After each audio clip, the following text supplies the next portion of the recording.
Welcome guys, LearnIt96 here, and I'm here to bring you guys another toy review.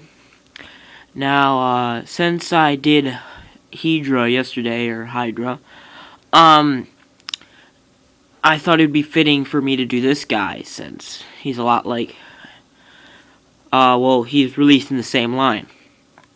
So here he is, and by the way, I also believe that this is the first review of him on YouTube, so that's pretty cool. I'm not totally sure, but yeah, whatever. Anyway, here he is. Skydon, from the original Ultraman. Alright, let me just pull him over here, and I'll show him his tag. Well, I'll show off his tag. Here it is. Nice picture of Skydon there. Number 30. Got some more stats and stuff. Typical card crap. Anyway, let's get on to his history, because he's a one-time monster, but he's a pretty memorable one from the Ultraman series. He appeared in an episode called A Gift from the Sky, where he, as the title kind of implies, he fell from the sky after, like, the narrator of the Ultraman series, the original, was like talking about what falls from the sky, such as like rain, umbrellas, and people. So yeah, that's always nice.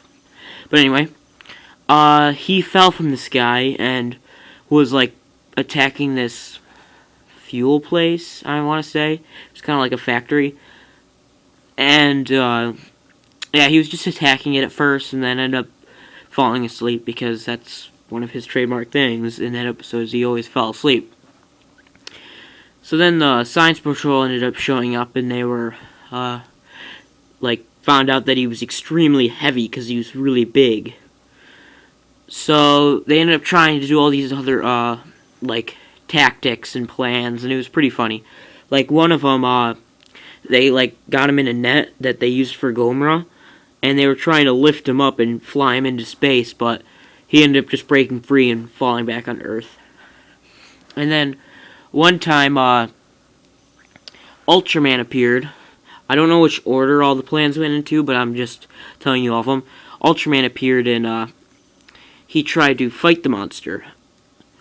And ultimately, Ultraman failed because he was too heavy, and he could resist Ultraman's powers.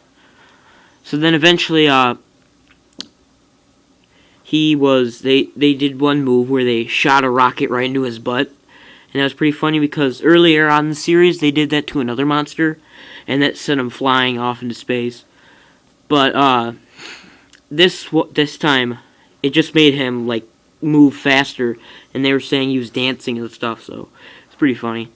And then, finally, they, started pumping in some, I forgot what it was, like a chemical, and then it was inflating him into like a balloon. So then he ended up going up and floating upwards. So then eventually, this jet shot him, and he started deflating back down onto Earth, which then Hayata turned into Ultraman and shot Skydon before it could fall back on to Earth with the Specium Ray, and that was the end of Skydon. So yeah, that's his whole history. Pretty brief, but I think it's kind of memorable. It's one of the more funnier episodes of the series. But anyway, alright. Since I had Ultraman out there for a second, I'm going to get his scaling first. And here he is.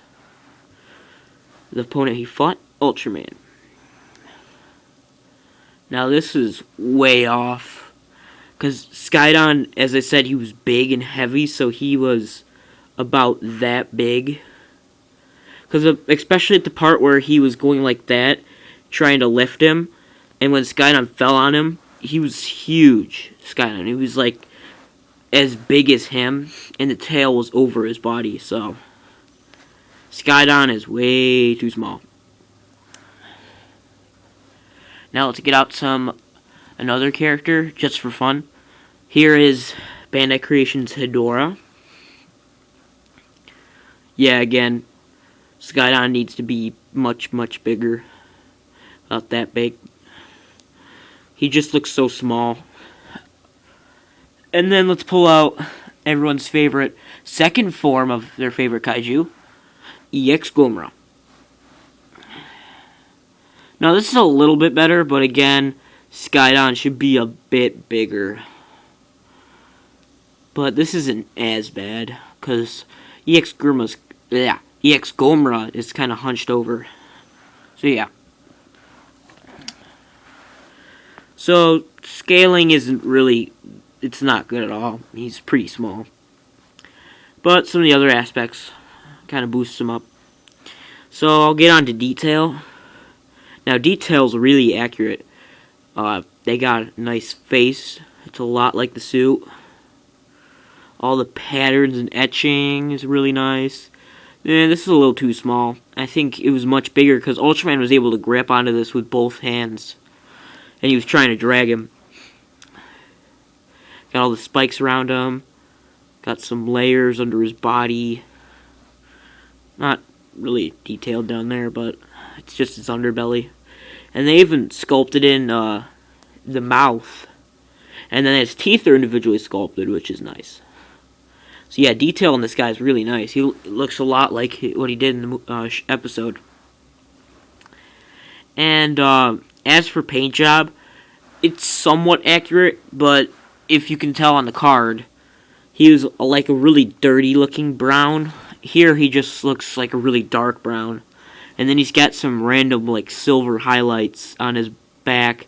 And then I don't know why they made his underbelly this meaty pink, which looks chewy and delicious, but I don't know. Yeah, so if they wanted to make it more accurate, they make it all this color, but then he would have been kind of boring, so I kind of see what they're going with. And then they have the redness in the mouth, which looks nice. So yeah, paint job's decent. It could have been better, but whatever. And onto articulation, he only has 4 points. And they're really nothing you'd want to move. I mean, the arms move 360. You kind of got to force them a little bit, because they kind of go in the way of the other legs. And then these legs are really awkward, because they just go like that. And again, you have to like force it by. And they even get on the way of the spikes. So you can make them go like that, which is kind of weird. Yeah. So there's really no points of moving the back legs. Just leave him in this pose. And there's a seam on his head, but it's a glue seal. And I wouldn't recommend breaking it because this guy's pretty rare. And the seam kind of looks weird. Especially my guy, because his head is like tilted.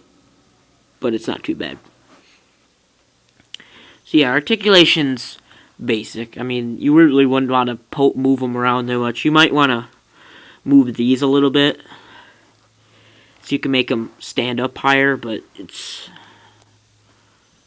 nothing great. So articulation's not that great.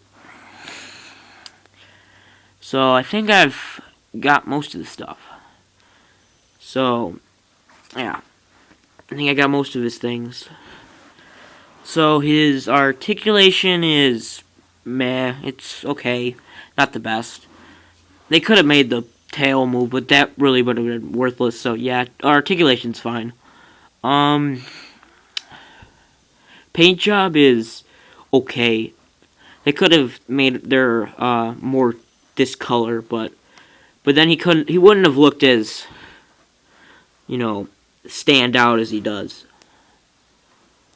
The only thing they shouldn't have had is so many silver highlights, and this weird pink color. Detail is really nice. That's one of the really good aspects of this figure. He looks a lot like his suit, as depicted by the face in that face. History is really short, 1 appearance. And sizing is really bad. He's way too small. He only works with like 1 or 2 figures, but besides that, I bet he would work with the Bandai Hedorah. So, yeah. And he is pretty rare. I don't think I've seen him Yeah, I haven't seen him before on eBay, and you'd be lucky if you were like me to get him with his tag. So I think he's pretty rare. I have never seen another release of this figure. So, oh no, I'm gonna give him a 3 out of 5. The one really nice aspect of this figure is the detail. It looks really nice. But then all the other aspects they're decent. There could have been a lot more better things, but anyway, I recommend this figure. He's a really nice figure, especially the detail looks nice. Mainly for hardcore original Ultraman fans, he's a really nice monster and just a funny one. And he's a nice kaiju too, but again, he's pretty rare, so you're gonna have to find him. I got him for around $25, which is pretty good, even with the tag. So, yeah. Again, 3 out of 5. I hope you guys enjoyed this review, and I will catch you guys later, where I review the rest of my figures in my collection update. Alright, see you guys.